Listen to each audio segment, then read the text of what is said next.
بسم اللہ الرحمن الرحیم۔ السلام علیکم ورحمۃ اللہ وبرکاتہ۔ تو گائز ہم لوگ بات کر رہے تھے سورۃ الفتح کے واقعے پر، اس کا تاریخی پس منظر کیا تھا۔ تو جب نبی کریم صلی اللہ علیہ وآلہ وسلم حدیبیہ کے مقام پر پہنچے تو حضور کی ناقہ قصوہ بیٹھ گئی۔ لوگوں نے خیال کیا کہ تھکاوٹ کی وجہ سے بیٹھ گئی ہے، لیکن نبی کریم صلی اللہ علیہ وآلہ وسلم نے فرمایا، اسے اس ذات نے آگے بڑھنے سے روک دیا ہے جس نے ہاتھیوں کو مکہ جانے سے روکا تھا۔ حضور نے حکم دیا کہ یہیں فروکش ہو جاؤ۔ لوگوں نے عرض کی، یا رسول اللہ، یہاں تو پانی کی ایک بوند نہیں، سارے کنویں خشک پڑے ہیں۔ یہاں لشکر اسلام نے قیام کیا تو پانی کی نایابی کی وجہ سے بڑی تکلیف کا سامنا کرنا پڑے گا۔ تو حبیب کبریا نے اپنے ترکش سے ایک تیر نکالا اور ایک صحابی کو حکم دیا کہ کسی کنویں میں اتر جائے اور یہ تیر اس میں گاڑ دے۔ انہوں نے تعمیل ارشاد کی اور تیر گاڑنے کی دیر تھی کہ پانی جوش مار کر ابلنا شروع ہو گیا۔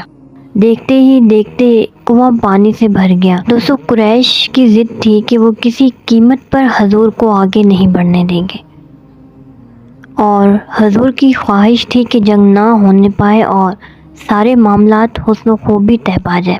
اس اثناء میں بدیل بن ورقہ جو بنی خزاعہ قبیلہ کا سردار تھا، اپنے چند ساتھیوں کے ساتھ حضور کی خدمت میں آیا اور حضور سے یہاں آمد کا مقصد پوچھا۔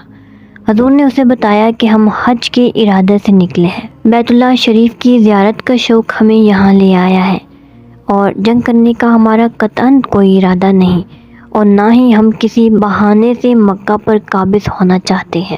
دیکھو، احرام کی 2 چادریں ہمارے زیب تن ہیں اور قربانی کے جانور ہمارے ساتھ ہیں۔ کیا تم یہ باور کر سکتے ہو کہ ایک تلوار لے کر ہم تمہارے ساتھ اتنی مسافت طے کر کے لڑنے کے ارادے سے آئے ہیں؟ بدیل کو اطمینان ہو گیا، چنانچہ وہ اہل مکہ کے پاس گیا، انہیں جا کر کہا کہ مسلمان صرف کعبہ کی زیارت اور طواف کے لیے آئے ہیں، جنگ کرنے کا ان کا قطعاً کوئی ارادہ نہیں، تم ان کا راستہ نہ روکو۔ قریش نے اسے ڈانٹ دیا اور صاف کہا کہ تم لوگ ان باریکیوں کو نہیں سمجھتے، ہم کسی قیمت پر مسلمانوں کو شہر میں داخل ہونے کی اجازت نہیں دے سکتے۔ چند قبائل جنہیں احابیش کہا جاتا تھا، مکہ کے نواح میں آباد تھے۔ قریش کے ساتھ ان کا دوستانہ معاہدہ تھا۔ مسلمانوں کا مقابلہ کرنے کے لیے اہل مکہ کو ان کی بڑی ضرورت تھی۔ یہ لوگ بلا کے تیر انداز اور جنگجو تھے۔ اہل مکہ نے ان کے سردار حلیس بن علقمہ کو اپنا نمائندہ بنا کر حضور کی خدمت میں بھیجا تاکہ وہ مجبور کرے کہ حضور واپس چلے جائیں۔ ان کا خیال تھا کہ اگر حضور نے اس کی بات نہ مانی تو وہ مسلمانوں کے خلاف اپنی پوری قوت استعمال کرے گا۔ حضور نے جب اسے اپنی لشکرگاہ کی طرف آتے دیکھا تو صحابہ کو ارشاد فرمایا کہ قربانی کے جانوروں کی قطاریں اس کے سامنے سے گزارو۔ حلیس نے جب یہ منظر دیکھا تو بہت متاثر ہوا، حضور سے گفتگو کیے بغیر قریش کے پاس واپس آ گیا اور جو کچھ دیکھا تھا وہ آ کر بیان کر دیا اور انہیں یقین دلایا کہ مسلمان نہ جنگ کرنے کی غرض سے آئے ہیں اور نہ مکہ پر قبضہ کرنے کا ارادہ ہے۔ اس کی بات سن کر قریش کے غصے کی حد نہ رہی۔ اسے کہا، او بدو، بیٹھ جاؤ، تمہیں ان چیزوں کا کیا علم ہے؟ حلیس غصے سے بے قابو ہو گیا اور انہیں کہا کہ ہم نے تمہارے ساتھ اس لیے دوستی نہیں کی کہ زائرین کعبہ کا راستہ روکنے کے لیے تمہاری امداد کریں۔ اگر تم اپنی ضد سے باز نہ آئے تو میں اپنے قبیلے کے لوگوں کو لے کر یہاں سے چلا جاؤں گا۔ تو قریش اس کی منت سماجت کرنے لگی کہ ذرا صبر سے کام لو، ہمیں سوچنے کا موقع دو۔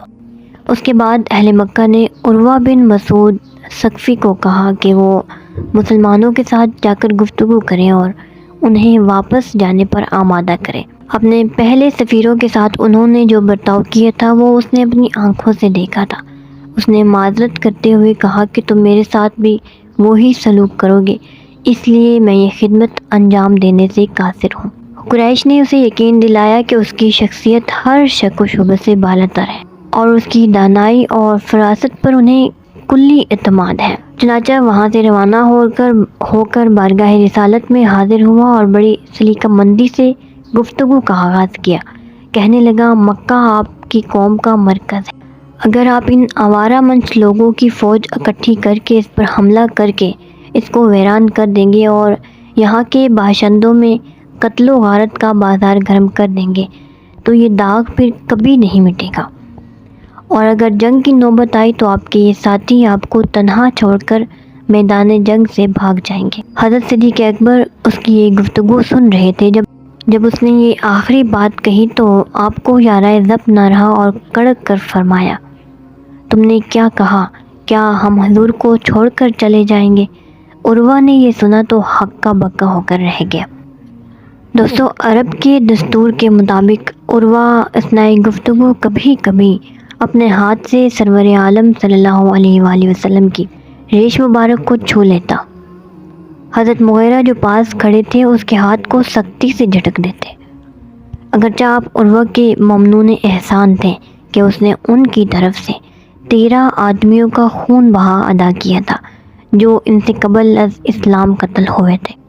عروہ نے حضور سے تبادلہ خیال کیا۔ اسے یقین ہو گیا کہ حضور کا مقصد نہ اہل مکہ سے جنگ کرنا ہے اور نہ مکہ پر قبضہ کرنا، بلکہ حضور اپنے مخلص ساتھیوں کے ساتھ حج بیت اللہ کی غرض سے یہاں آئے ہیں۔ چنانچہ اسلامی کیمپ میں کچھ وقت گزارنے کے بعد جب وہ واپس گیا تو اس نے اہل مکہ کو اپنے مشاہدات کے نتیجے سے آگاہ کیا اور انہیں یہ مشورہ دیا کہ وہ مسلمانوں کی مزاحمت کا ارادہ ترک کر دیں، انہیں حج اور زیارت بیت اللہ سے نہ روکیں، وہ چند دن یہاں ٹھہر کر واپس مدینہ چلے جائیں گے۔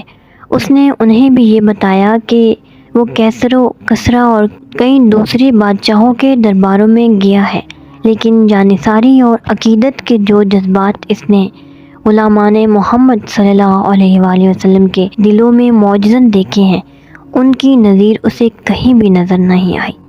وہ اگر تھوکتے ہیں تو لعاب دہن کو تبرک سمجھ کر ہاتھوں پر لے لیتے ہیں، اگر وہ وضو فرماتے ہیں تو وضو کے پانی کا ایک قطرہ زمین پر نہیں گرنے دیتے، بلکہ آگے بڑھ کر اسے اپنے چہروں اور اپنے سینوں پر مل لیتے ہیں۔ اگر کوئی کام کرنے کا اشارہ کرتے ہیں تو حکم بجا لانے میں سب ایک دوسرے سے سبقت لے جانے کے بے تاب ہو جاتے ہیں۔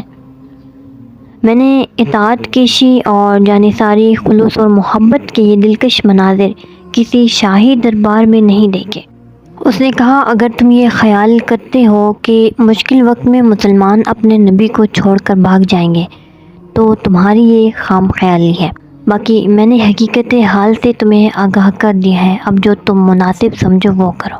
قریش نے مسلمانوں کے خلاف جو روش اختیار کر رکھی تھی، انہیں اس بات کا اندیشہ تھا کہ جزیرہ عرب کے طول و عرض میں اس کا رد عمل ان کے خلاف ہوگا۔ لوگ یہ سمجھنے لگے کہ قریش کعبہ کے خادم نہیں ہیں بلکہ مالک ہیں، انہیں یہ اختیار ہے کہ جس کو چاہیں وہاں آنے دیں اور جس کو چاہیں آنے سے روک دیں۔ قریش کی کوشش تھی کہ اہل مکہ کے اذہان میں ان کے متعلق یہ تاثر پیدا نہ ہو، یہی وجہ تھی جس کے باعث وہ مسلمانوں پر برملا حملہ کرنے سے گریزا تھے۔ ان کی یہ خواہش تھی کہ ایسے حالات پیدا کر دیے جائیں کہ مسلمان مشتعل ہو کر جنگ کا آغاز کریں۔ چنانچہ انہوں نے بار بار ایسی حرکتیں کی جس سے جنگ کے شعلے بھڑک سکتے تھے۔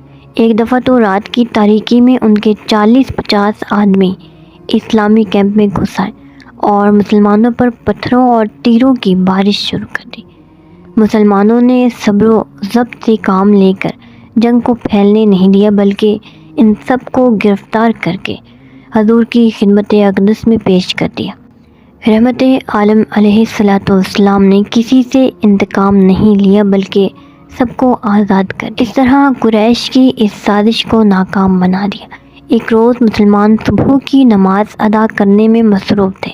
تنعیم کی طرف سے 80 آدمیوں کے ایک دستے نے مسلمانوں پر حملہ کر دیا۔ مسلمانوں نے ان سب کو گرفتار کر لیا، لیکن سرور عالم نے ان کے لیے بھی عفو عام کا اعلان کر دیا۔ یوں قریش کی دوسری سازش بھی ناکام بنا دی گئی۔ تو دوستو، حالات کوئی فیصلہ کن صورت اختیار نہیں کر رہے تھے۔ اہل مکہ نے جتنے سفیر بھیجے، مسلمانوں کی حسن نیت کے بارے میں وہ خود تو مطمئن ہو کر آئے، لیکن اہل مکہ کو مطمئن نہ کر سکے۔ چنانچہ نبی مکرم صلی اللہ علیہ وآلہ وسلم نے حضرت عثمان کو اپنا سفیر بنا کر اہل مکہ کی طرف بھیجا تاکہ یہ اپنی ذاتی وجاہت اور خاندانی اثر و رسوخ کے باعث اہل مکہ کی غلط فہمیوں کو دور کر سکے اور قریش کو اس بات پر آمادہ کرے کہ وہ مسلمانوں کو زیارت اور طواف کعبہ سے نہ روکے۔ گائز اس ویڈیو کو یہیں پر وائنڈ اپ کرتی ہوں اور اس کا نیکسٹ پارٹ نیکسٹ ویڈیو میں شیئر کروں گی، اور اس ویڈیو کے متعلق اپنی رائے کا اظہار مجھے ضرور دیجیے گا، اور جو نیو آئے ہیں چینل پر وہ چینل کو ضرور سبسکرائب کریں۔ اپنی دعا میں یاد رکھیے گا۔ تھینک یو سو مچ۔ اللہ حافظ۔